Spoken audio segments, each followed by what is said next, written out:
السلام عليكم ورحمة الله وبركاته. الحمد لله وكفى وسلام على عباده الذين اصطفى أما بعد فأعوذ بالله من الشيطان الرجيم بسم الله الرحمن الرحيم والذين آمنوا أشد حبا لله صدق الله مولانا العظيم.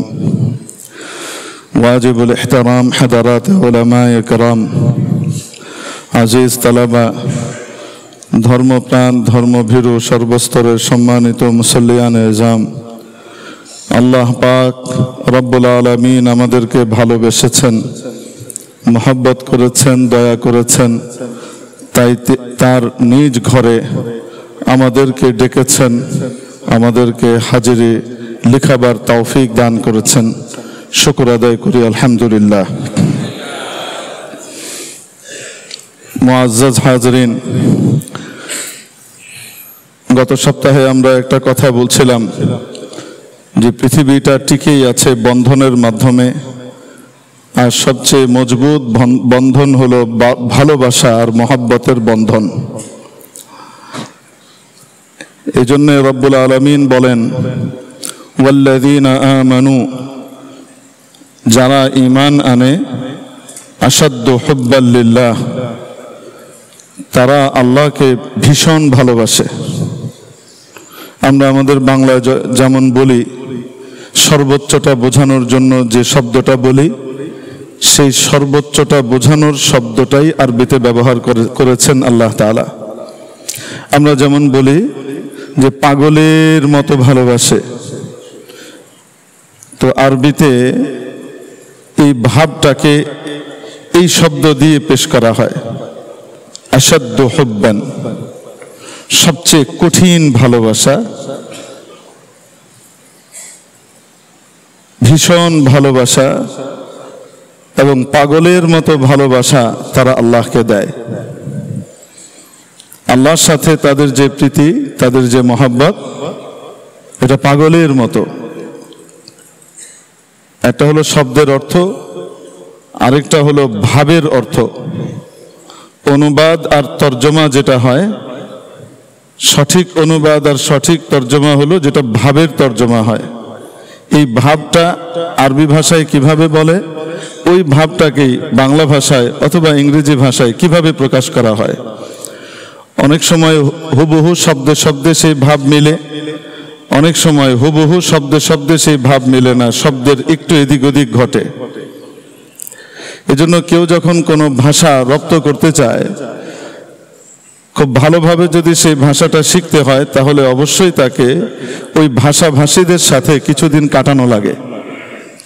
পুঁথিগত বিদ্যা অর্জন করবার পরেও ওই ভাষাভাষীদের সাথে কিছুদিন উঠা বসা করা লাগে তাদের মধ্যেই। তখন প্রকৃতার্থে তার মধ্যে সেই ভাবের আদান প্রদানের বিষয়গুলো ফুটে ওঠে। তো কেউ ইংরেজি বলতে চাইলে খুব ভালোভাবে ইংরেজদের মধ্যে তাকে কিছুদিন উঠা বসা করা লাগবে। বেসিক শিক্ষা লাভ করার পরেও, ভাষাগত বিদ্যা অর্জন করবার পরেও ওখানে কিছু সময় কাটাতে হবে, তাহলে সঠিকভাবে ভাব প্রকাশ পাবে।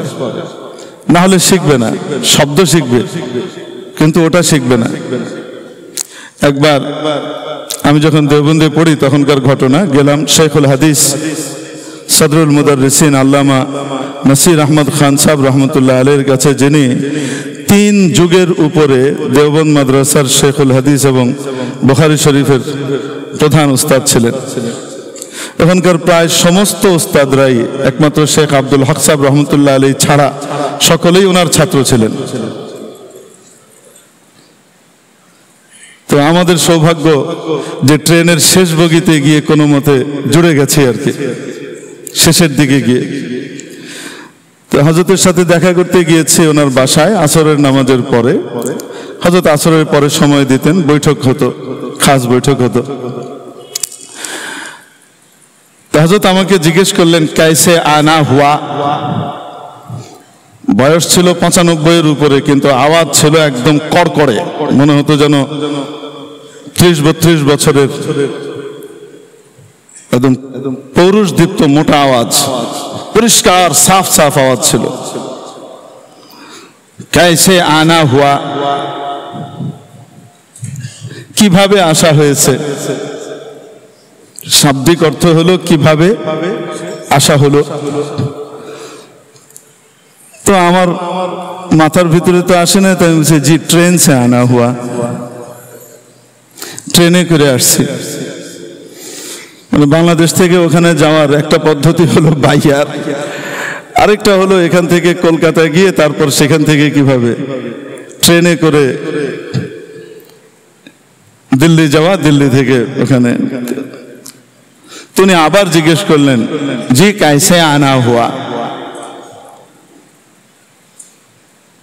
তো আমি বুঝলাম যে কোনো সমস্যা হয়েছে, আমার উত্তর ঠিক হয় নাই। তো কিছুদিন হিন্দুস্তানে থাকার পরে, উর্দু ভাষীদের সাথে উঠা বসা করবার পরে আমার কাছে যেটা পরিষ্কার হয়েছে সেটা হলো কি উদ্দেশ্যে আসা হলো। কোন একটা উদ্দেশ্যে তো মানুষ যায়, কি উদ্দেশ্যে এসেছেন, কি কাজে এসেছেন। তো কিস কাম সে আনা হুয়া, কি কাজের জন্য এসেছেন, এটাকে ওনারা বলেন কিভাবে, কাইসে আনা হুয়া, কি কারণে এসেছেন। আমি শব্দের অর্থ তো খুব ভালো জানি, কাইসে মানে কি, কিভাবে, কিন্তু শব্দের অর্থ দিয়ে তো আমি ভাব উদ্ধার করতে পারিনি যতক্ষণ ওই ভাব ওয়ালাদের সাথে ওঠা বসা না হয়েছে। ঠিক তেমনি ভাবে এখান থেকে আরবিতে খুব ভালো পারদর্শিতা অর্জন করে কেউ যখন আমরা আরবে যাই, তখন যাওয়ার পরে সেখানকার আঞ্চলিক আরবির মুখোমুখি হয়ে আমাদেরকে কিছুটা থমকে যেতে হয়। আবার ওটাতে অভ্যস্ত হয়ে যায়, কিন্তু পুঁথিগত বিদ্যাটা, সাহিত্যিক আরবিটা ভালো জানা থাকার কারণে পরবর্তীতে এনারা খুব উপরে উঠে যান, তাদের কাছে খুব পছন্দের মানুষে পরিণত হন যে এত ভালো আরবি বলে। কারণ সাহিত্যপূর্ণ কথাবার্তা তো প্রত্যেক ভাষাভাষী পছন্দ করে, যে আমার ভাষাটা সুন্দর করে বলছে। কিন্তু ওই যে বললাম ভাবের আদান প্রদান, আমরা বলি না যে ওয়াশরুমে যাব, আমার একটু ওয়াশরুমে যাওয়া দরকার, ভদ্র ভাষায় আমরা বলি যে আমাদের একটু রেস্টরুমে যাওয়া দরকার, একটু ফ্রি হওয়া দরকার না। ওরা কি বলে, এত খাফাফ, আমি হালকা হতে চাই। তো আমি হালকা হতে চাই, আপনি হঠাৎ দেখলে মনে করবেন কোনো মানুষ বললে কোনো অসুবিধা নেই, আমাদের বাংলাদেশের জাহাঙ্গীর কবির সাহেব আছেন, ডাক্তার সাহেব, উনার আপনি সাথে যোগাযোগ করতে পারেন, আপনি ইনশাল্লাহ 4 মাসে হালকা হয়ে যাবেন। আমাদের এখানে ভালো মেহনত আছে, অনেকে আমল করে। তো আসলে তো এখানে হালকা হওয়ার দ্বারা উদ্দেশ্য সেই হালকা না, অন্য রকমের হালকা হওয়া। তো এই যে যেটা বললাম যে শব্দের অনুবাদ হয় না, অনুবাদটা কিসের হয়, মূলত ভাবের হয়। ওয়াল্লাযীনা আমানু, নিশ্চয় যারা ঈমান এনেছে।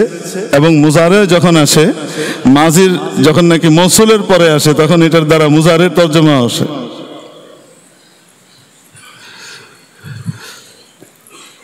অর্থাৎ অতীতকালের শব্দটা ভবিষ্যৎকালের অর্থে ব্যবহৃত হয় 6 জায়গাতে আরবি ভাষাতে। পাস্ট টেন্স, কিন্তু অর্থ দিবে কিসের, বর্তমান বা ভবিষ্যতের। এরকম কয় জায়গাতে হয়, এটা 6 জায়গাতে হয়।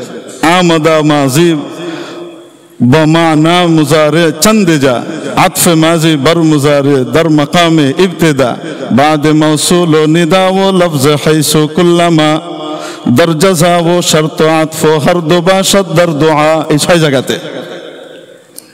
তার ভিতরে এটা একটা ওয়াল্লাযীনা আমানু, নিশ্চয়ই যারা ঈমান এনেছে, কিন্তু অনুবাদ হবে নিশ্চয়ই যারা ঈমান আনে।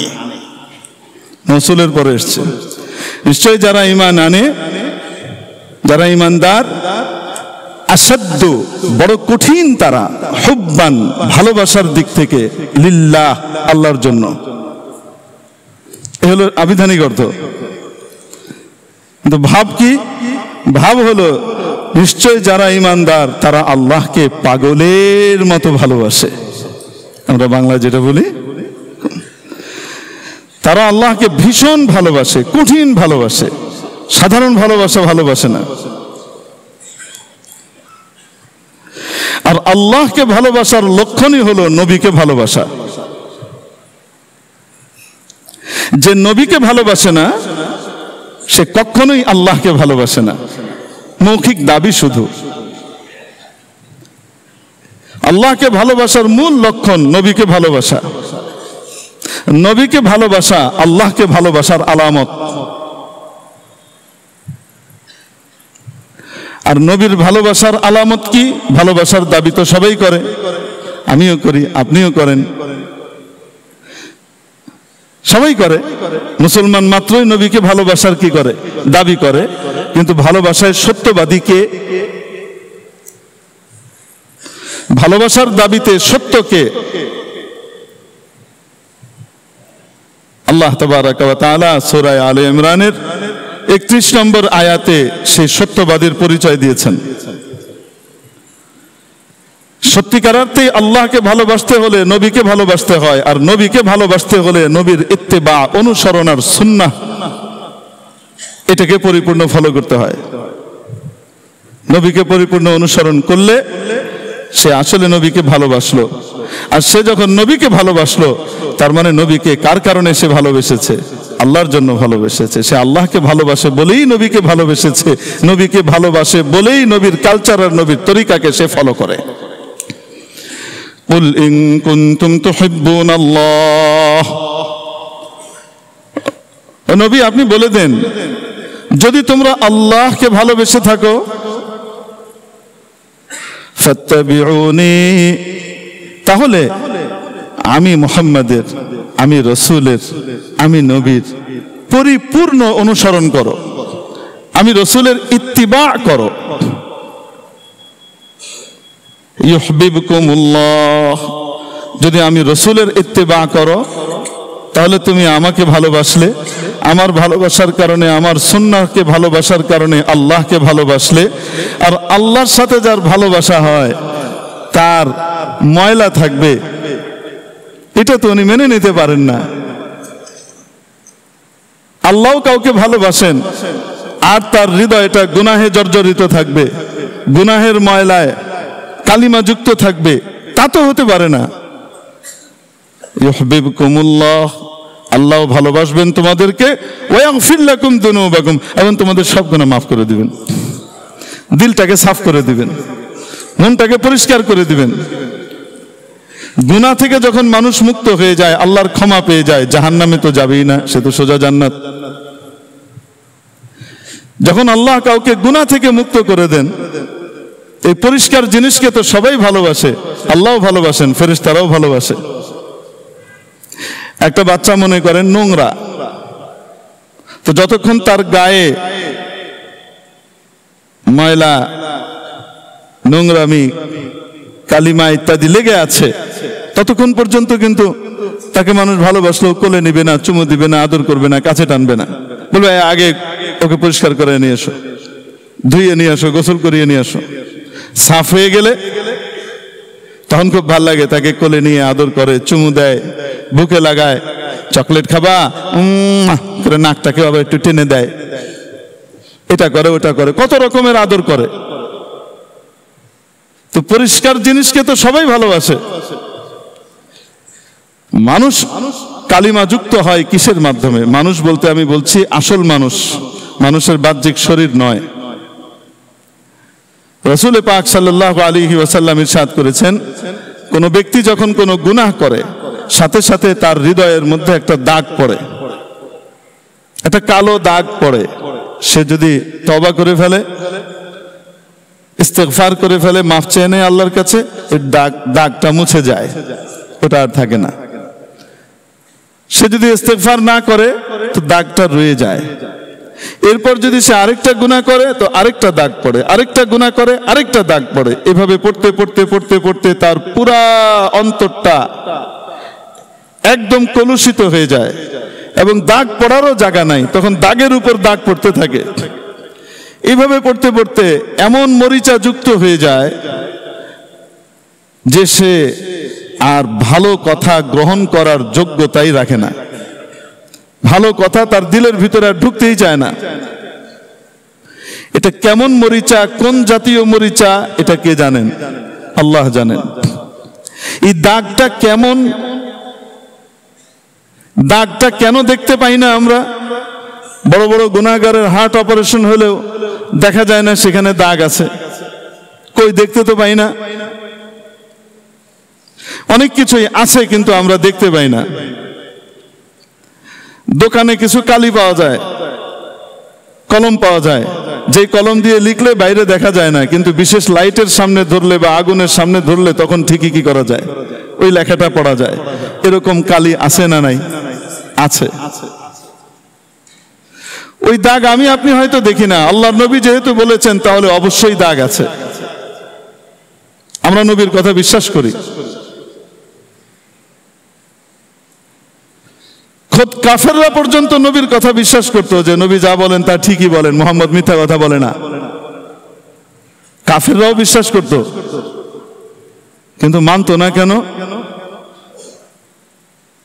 দুনিয়ার প্রীতি সামনে থাকার কারণে, আখিরাতকে ভুলে থাকার কারণে।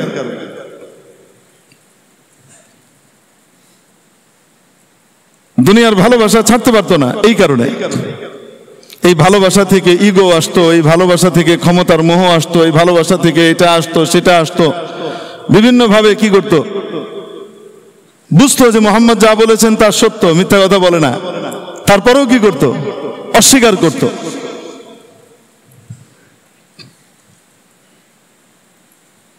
উবাই ইবনে খালফ একবার নবীজি সাল্লাল্লাহু আলাইহি সাল্লামের সাথে খুব বেয়াদবি করে মক্কার ভিতরে কঠিন কথা বলল যে মুহাম্মদ তোকে আমি মেরে ফেলবো, তোমাকে আমি মেরে ফেলবো। তো নবীজি সাল্লাল্লাহু আলাইহি সাল্লামের মুখ থেকে বেরিয়ে গেছে, ইনশাআল্লাহ আমার হাতেই তুই মরবি। নবীজির মতো ধৈর্যের পাহাড় তো কেউ হবে না, কিন্তু ধৈর্য ধরতে ধরতে ধরতে ধরতে একটা পর্যায়ে আল্লাহ বাকি নবীর মুখ দিয়ে বের করে দিয়েছেন। হট করে বেরিয়ে গেছে, ইনশাআল্লাহ আমার হাতেই তোর মরণ হবে। এরপর থেকে উবাই ইবনে খালফ নবীজির সামনেই আসতো না। কেন? সে বিশ্বাস করত মুহাম্মদের মুখ থেকে যেটা বেরোয়েছে ওটা হবেই। যখন বদরের যুদ্ধের জন্য যাত্রা শুরু হলো, উবাই ইবনে খালফ যাবে না।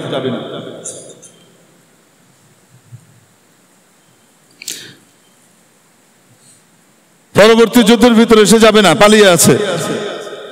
বিভিন্নভাবে সিস্টেম করে কাফের নেতৃবৃন্দ তাকে কি করেছে? তৈরি করে নিয়ে গেছে।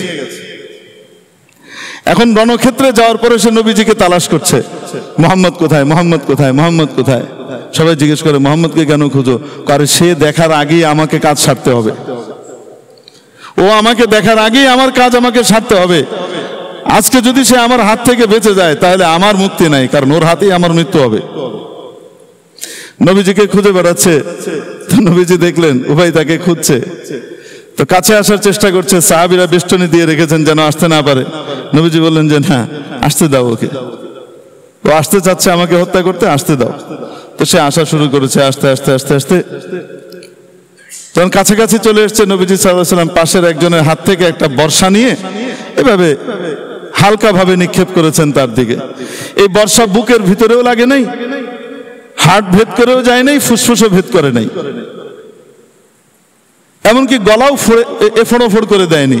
এই কাঁধের এই জায়গা দিয়ে হালকা একটু ছিলে দিয়ে চলে গেছে, হালকা একটু ছিলে চলে গেছে এখান দিয়ে। এইটার ইয়েতে তার যে চিৎকার, সে ষাঁড়ের মতো চিৎকার করতে লাগলো।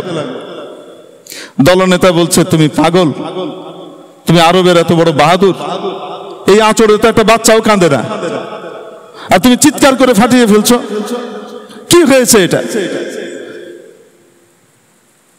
তো সে বলছে খোদার কসম, যদি মুহাম্মদ আমার দিকে একটু থুতুও নিক্ষেপ করত তাও আমি ধ্বংস হয়ে যেতাম, কারণ সে বলেছিল যে তার হাতেই আমার মৃত্যু। আর তো আঁচড় কেটে গেছে, আমার উপর দিয়ে কি কষ্ট যাচ্ছে এটা তোমরা কল্পনাও করতে পারবা না। এইভাবে তড়পাতে তড়পাতে তৃতীয় দিনের মাথায় সে মারা যায়। তো কাফেরও বিশ্বাস করত নবী মুহাম্মদ সাল্লাল্লাহু আলাইহি ওয়াসাল্লাম আর যাই করেন না কেন, কি বলেন না, মিথ্যা কথা বলেন না, তা তাহলে মানতে পারতো না কেন? ক্ষমতার মোহ। নবীর ওয়ারিস আলেম ওলামাদের দিক নির্দেশনা মানতে পারে না কেন? বুঝে তো আলেম ওলামারা যা বলেন তা সহি বলেন, আমাকে মুক্তির জন্যই বলেন, জান্নাতে যাবার জন্যই বলেন, জাহান্নাম থেকে বাঁচানোর জন্যই বলেন। এটা তো জানে। সুন্দর করে নসিহত করে আসলেও, গরম ভাষায় না নরম ভাষায় নসিহত করে আসলেও মানা তো যায়, তারপরেও মানতে পারে না। কেন মানতে পারে না? ক্ষমতার মোহ। ক্ষমতায় থাকতে হবে। কেউ ক্ষমতায় থাকার জন্য নবী রসুলের বিরোধিতা করে, আর কেউ ক্ষমতায় যাওয়ার জন্য ইহুদি নাসারাদের দৃষ্টি আকর্ষণ করবার জন্য নবী রসুল এবং আলেম ওলামার, নবী রসুলের ওয়ারিসদের বিরোধিতা করে। জানে যে আলেম ওলামাদেরকে যদি টাইট মতো একটু গালি দিতে পারি, আমরা তো আজকে কেউই পুষে না। ছিলাম অন্য দলে, লাথি খাইয়া আইছি, এই দলে আইসে কোনো মতে এখন এখানে তো কেউ আমার বিশ্বাস করে না। কারণ ইউরোপ আমেরিকার কোটায়, ইসলাম বিদ্বেষীদের কোটায় যদি আমার উঠতে হয় যে না ওকে পাশ করিয়ে আনতে হবে, তাহলে তোমার দলকে ক্ষমতায় আনার ব্যবস্থা করব, ও আমাদের লোক, ওই দৃষ্টি আকর্ষণ করবার জন্য কি রাস্তা ব্যবহার করে? এই মোল্লা মৌলবীরা, এরা জাকাত ফেতরা খায়া বড় হয়েছে, এদের মুখ থেকে আর বালা কথা কি শুনতাম? কথাও তো বাংলা ঠিক মতো কয়ে পারে না, কিন্তু আরে জাকাত ফেতরা খায়া যদি বড় হয়ে থাকে, জাকাতের উপযুক্ত যদি কেউ হয়ে থাকে, তাহলে তার জন্য জাকাত কি হারাম না হালাল? আপনারা কি বলেন, হারাম না হালাল? সে হালাল খেয়ে বড় হয়েছে, তোমার জিন্দেগি তালাশ করে দেখো নিরেট হালাল খুঁজে পাও কিনা।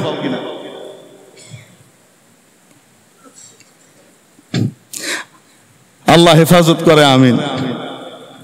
আর আল্লাহ দেখায় দেন আমার দিনের হেফাজতের জন্য আমি দরিদ্র গোষ্ঠীকে কবুল করে নিয়ে আসবো। দেখো, যাদেরকে তোমরা পাত্তা দিতে চাও না, আমি তাদেরকে দিয়ে কি করব? কবুল করায় নিব, আমার দিনের কাজ করায় নিব।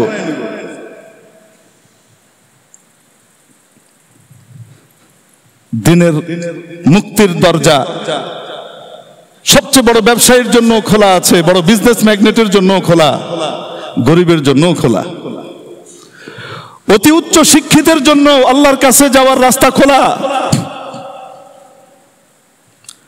আবার যে একেবারে বকলম, তার জন্য আল্লাহর নিকটবর্তী হওয়ার রাস্তা খোলা।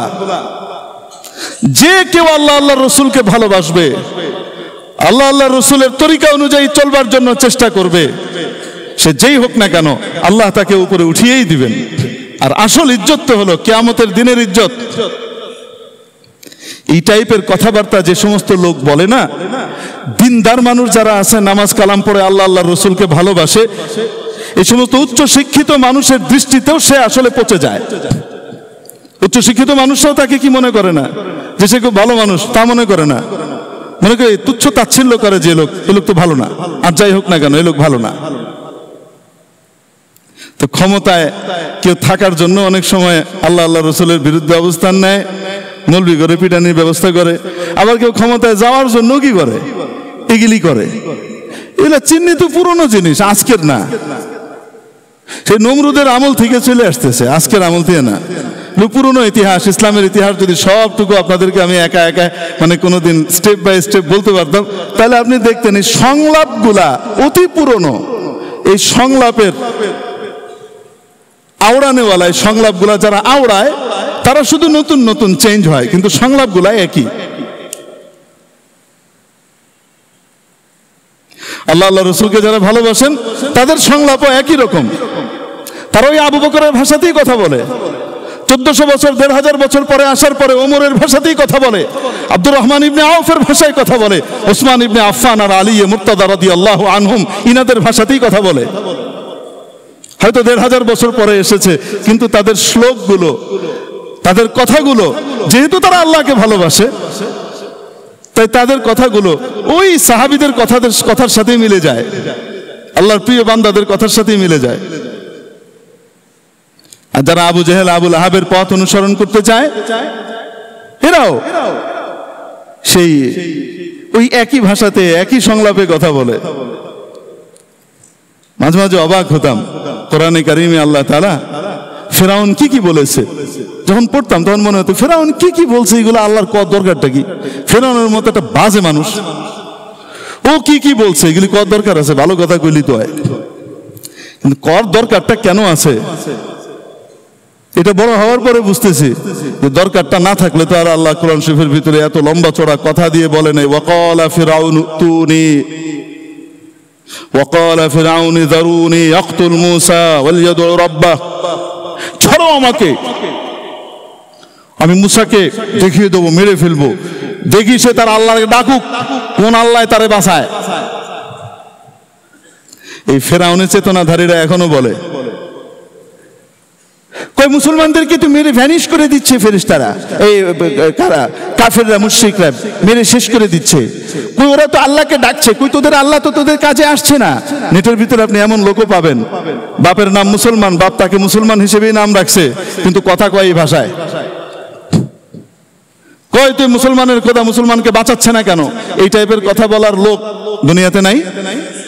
ফেরাউনের সেই শ্লোক হুবহু বলে ওয়ালিয়াদউ রাব্বাহ, ডাকুক তার রবকে, দেখি না তার রব বাঁচায় কিনা। কেন তাকে মারতে হবে জানো?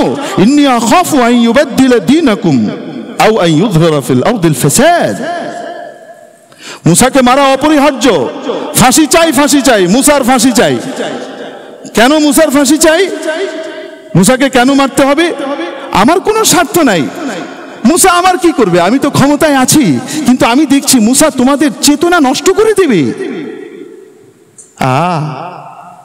কি কয়? আমি তো দেখছি মুসা তোমাদের চেতনা, তোমাদের কালচার নষ্ট করে দেবে, তোমাদের সংস্কৃতি সভ্যতাকে নষ্ট করে দেবে। মানে মুসা আলাইহিস সালাম যে ফেরাউনি কালচার আর চেতনা থেকে, নষ্টামি থেকে জাতিকে বাঁচিয়ে জান্নাতি এবং ফুলের মতো মানুষ তৈরি করার কালচার আনতে চাচ্ছেন, এই ভালো কালচারটাকে সে বলে নষ্ট কালচার, এটাকে বলে সে নষ্ট চেতনা।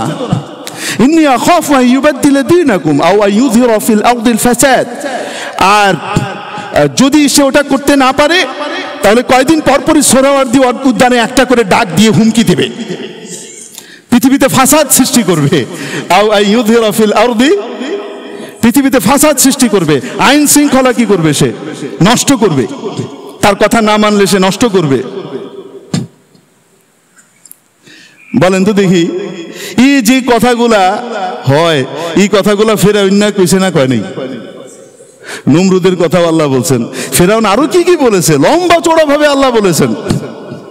মুনাফিকরা কি কি বলতো আল্লাহ পাক লম্বা চড়া ভাবে বলেছেন। কেন বলেছেন? দেখো এই শ্লোকগুলা ফেরাউনি শ্লোক, এই শ্লোকগুলা নমরুদি শ্লোক, এই শ্লোকগুলা এগুলা হলো আব্দুল্লাহ ইবনে উবাইয়ের কথা। কোন মুসলমান এই ধরনের কথা বলতে পারে না। অতএব তোমরা নিজেদেরকে এই টাইপের কথা থেকে বাঁচাও, এই ধরনের চেতনা থেকে নিজেদেরকে বাঁচাও।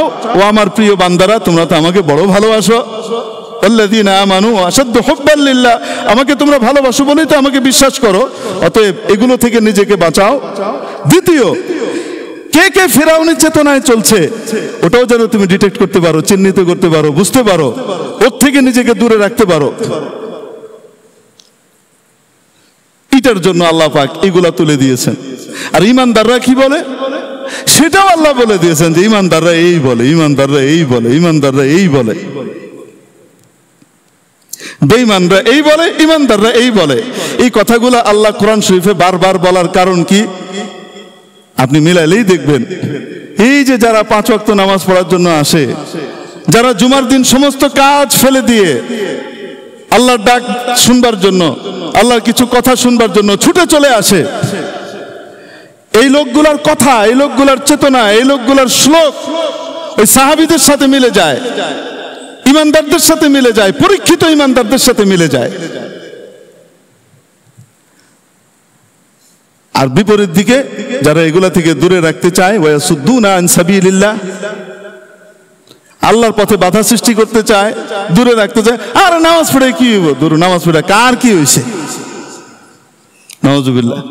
নামাজ পড়ে কার কি হয়েছে এমন লোক আছে না নাই? আল্লাহ পাক হেদায়েত দান করেন, সহি বুঝ দান করেন। অন্ধের মতো চলছে, আল্লাহ আপনাদেরকে দৃষ্টি শক্তি দিয়েছেন, এই সমস্ত অন্ধদেরকে ইমানি দৃষ্টি দিয়ে তাদেরকেও রাস্তা দেখিয়ে ইমানের পথে আনবার চেষ্টা করা, এটা আমার আপনার সকলের দায়িত্ব। আদর করে, মহব্বত করে, ভালোবেসে, পিঠে হাত বুলিয়ে যেভাবে পারা যায় চেষ্টা করে, কোনোভাবেই না পারা গেলে মাঝে মাঝে একটু অভিমান করে, মাঝে মাঝে একটু রাগ করে, কিন্তু প্রথমেই রাগ না, প্রথমে কি করতে হয়? নরম ভাবে আদর করে বুঝাতে হয়। এই চেষ্টা করার তৌফিক আল্লাহ আমাকে আপনাকে নসিব করেন। ওয়াল্লাযীনা আমানু আশাদ্দু হুব্বান লিল্লাহ, যারা আল্লাহকে, যারা ঈমান আনে না, তারা আল্লাহকে ভয়ঙ্কর ভালোবাসে, ভীষণ ভালোবাসে, কঠিন ভাবে ভালোবাসে, এবং এই ভালোবাসার সামনে সব তুচ্ছ হয়ে যায়, সব তুচ্ছ হয়ে যায়। আর যখন কেউ আল্লাহকে ভালোবাসে, তার আলামত হলো সে নবীকে ভালোবাসে। নবীকে ভালোবাসার আলামত হলো নবীর ইত্তেবা করে। ইত্তেবা মানে কি? ইসরুল কদম ওয়াদউল কদম ইসরা কদমিল আখর। একজন হেঁটে হেঁটে যাচ্ছে, তার পেছনে হাঁটার সময় সে ডান পাটা ঠিক যেখানে রেখেছে, ডান পাটা উঠিয়ে ফেলার পরে ঠিক সেখানেই আমি ডান পাটা রাখা। সে বাম পাটা যেখানে রেখেছিল সেখান থেকে পাটা উঠিয়ে ফেলার পরে ঠিক সেখানেই আমার বাম পাটা রাখা। আমরা বাংলায় বলি পদাঙ্ক অনুসরণ করা, পদচিহ্ন ফলো করে চলা। এই পদাঙ্ক অনুসরণ, হুবহু অনুসরণকে ইত্তিবা বলে। যে ব্যক্তি নবীর ইত্তিবা করবে পরিপূর্ণভাবে, তার জিন্দেগির ভিতরে আল্লাহ পাক সুখ দিবেন, শান্তি দিবেন, রহমত দিবেন, বরকত দিবেন। হয়তো সে এখন অনেক টাকা পয়সার মালিক না, এক সময় ছিল। এখন হয়তো বড় পদাধিকারী না, এক সময় ছিল। পদে থাকা অবস্থায় যেমন সম্মান পেয়েছে, পদ নাই তারপরেও আল্লাহ পাক তাকে সুখ দিবেন, তার সম্মান বহাল রাখবেন।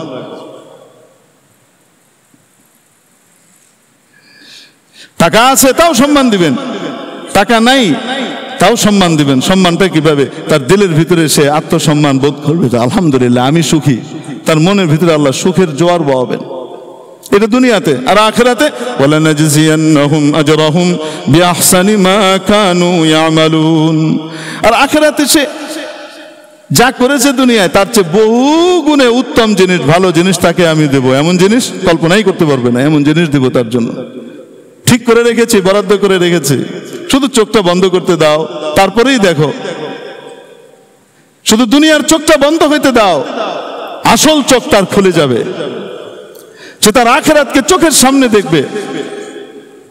এই জন্য সাহাবায়ে কেরাম নবীর তরিকা ফলো করতে করতে করতে করতে দিনের উপরে টিকে থাকতে গিয়ে কত মার খেয়েছেন।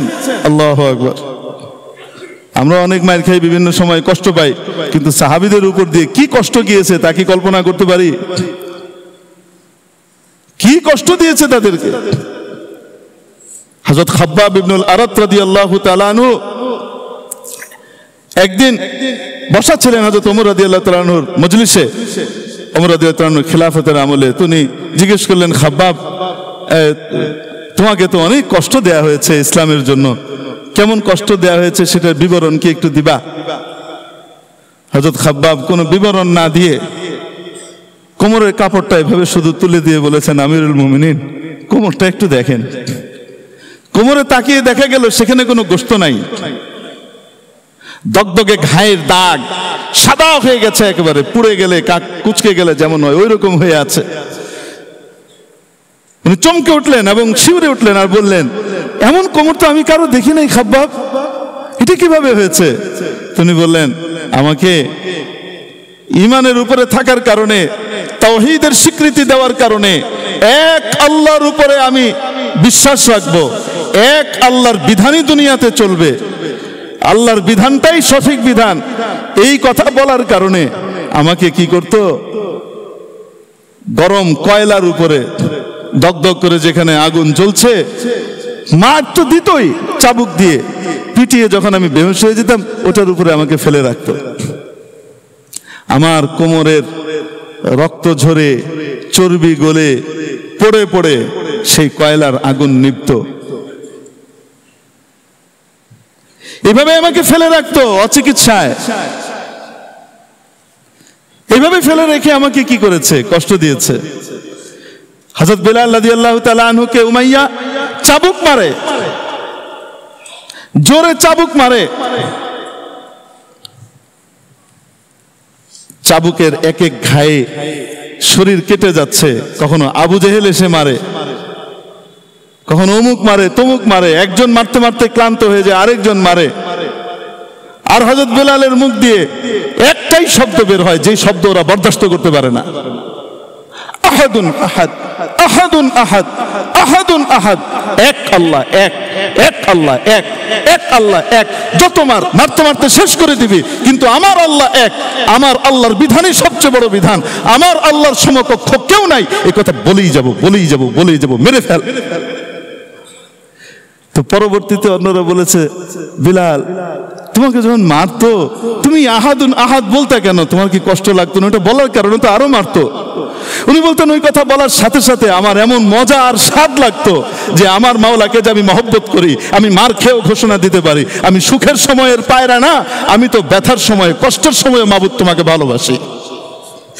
তুমি শুধু আমাকে যখন টাকা দিবা, সম্মান দিবা, মর্যাদা দিবা, তখন তোমার নাম নেব, তা না। যখন তুমি আমাকে কষ্টের ভিতরে রাখবা, বেদনার ভিতরে রাখবা, এটাও তো তোমার পক্ষ থেকেই হয়। মা আসাবা মিন মুসিবাতিন ইল্লা বিইذনিল্লাহ। কোন বিপদ আসে না, সেটা আল্লাহর পক্ষ থেকেই আসে। অতএব যত বিপদই আমার কাছে আসে, তা তো আল্লাহর পক্ষ থেকেই আসছে।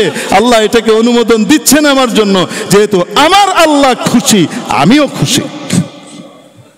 এজন্য আমার তৃপ্তি লাগতো ওই কথা বলতে, আহাদুন আহাদ, আমার তৃপ্তি লাগতো। আল্লাযীনা আমানু আশাদ্দু হুব্বান লিল্লাহ। মেরে মুহতারাম দোস্ত, এজন্য যখন কেউ সুন্নতের উপরে চলে, আল্লাহ পাক তাকে মহব্বত করতে শুরু করেন। ফাত্তাবিউনি ইউহিব্বুকুমুল্লাহ। আল্লাহ তোমাদেরকে ভালোবাসবেন। আর আল্লাহ যখন কাউকে ভালোবাসেন, ওয়াগফির লাকুম যুনুবাকুম, তার দিলকে পরিষ্কার করে দেন। তার দিলে আর কোনো গুনাহ থাকে না, সে সাফ সুতরা প্রকৃত মানুষ। আর এরকম মানুষকে ফেরেশতারাও ভালোবাসে, পশু পাখিও ভালোবাসে। হাদিস শরীফের মধ্যে আসে, যখন নাকি আল্লাহ পাক কাউকে মহব্বত করেন, তখন জিবরিলকে ডাকেন, ডেকে বলেন, অমুকের ছেলে অমুককে, অমুকের মেয়ে অমুককে আমি ভালোবাসি, জিবরিল তুমিও ভালোবাসো। ফাজাআলা জিবরিল ইউহিব্বুহু। জিবরিল তাকে পছন্দ করতে শুরু করেন, মহব্বত করতে শুরু করেন। এরপরে জিবরিল গিয়ে আসমানবাসীদের কাছে, ফেরেশতাদের কাছে বলেন, অমুকের ছেলে অমুক বা অমুকের মেয়ে অমুককে আল্লাহ ভালোবাসেন, আমিও ভালোবাসি, তোমরাও তাকে ভালোবাসো। সমস্ত ফেরেশতারা তাকে ভালোবাসতে থাকে। সুম্মা উদিয়া লাহুল কুবুলু ফিল আরদ। এরপরে জমিনে তার জন্য নেককারদের মধ্যে, আল্লাহওয়ালাদের মধ্যে এক বিশেষ গ্রহণযোগ্যতা পয়দা করে দেওয়া হয়। আল্লাহওয়ালারা তাকে ভালোবাসে। অতি সাধারণ মানুষ, কিন্তু আল্লাহ তাকে ভালোবাসে। অনেক বড় মানুষ, আল্লাহ তাকে ভালোবাসেন, তো মানুষও তাকে ভালোবাসে। তাহলে সকলের সত্যিকারের মহব্বত পাওয়ার যে পন্থা, সেটা হলো আল্লাহকে ভালোবাসা। সকলেই চায় যে সবাই আমাকে ভালোবাসুক, সবাই আমাকে ভালোবাসুক। সেটা কখন হবে? ভালো মানুষরা আমাকে ভালো কখন বাসবে? যখন আসমানবাসীরা ভালোবাসবে। আসমানবাসীরা কখন বাসবে? যখন জিবরিল ঘোষণা করবে। জিবরিল কখন ঘোষণা করবে? যখন আল্লাহ জিবরিলকে ডেকে বলবেন যে আমি তাকে ভালোবাসি। আল্লাহ কখন ভালোবাসবেন? যখন মানুষ আল্লাহর নবীর অনুসরণ করবে আর ফলো করবে, ইত্তিবা করবে। আল্লাহ পাক আমাদেরকে রাসূল পাক সাল্লাল্লাহু আলাইহি ওয়াসাল্লামের পরিপূর্ণ অনুসরণকারী বানিয়ে দেন। ব্যক্তিগত জীবনে, সামাজিক জীবনে, পারিবারিক জীবনে, ব্যবহারিক জীবনে, রাষ্ট্রীয় জীবনে, আন্তর্জাতিক পরিমণ্ডলে, সর্বক্ষেত্রে নবী পাক সাল্লাল্লাহু আলাইহি সাল্লামকে ফলো করবার তৌফিক আল্লাহ তাআলা আমাদেরকে নসিব করেন। বিবাহের ভিতরেও ফলো করবার তৌফিক নসিব করেন। বিবাহের মধ্যে যেমন ফলো করি, বিবাহ পরবর্তী বৈবাহিক জিন্দেগিতেও যেন নবীকে পরিপূর্ণ ফলো করতে পারি, সে তৌফিক আল্লাহ দান করেন। ওয়া আখিরু দাওয়ানা আলহামদুলিল্লাহি রাব্বিল আলামিন। 4 রাকাত ক্বাবলাল জুমআহ সুন্নাত আদায় করে নিই।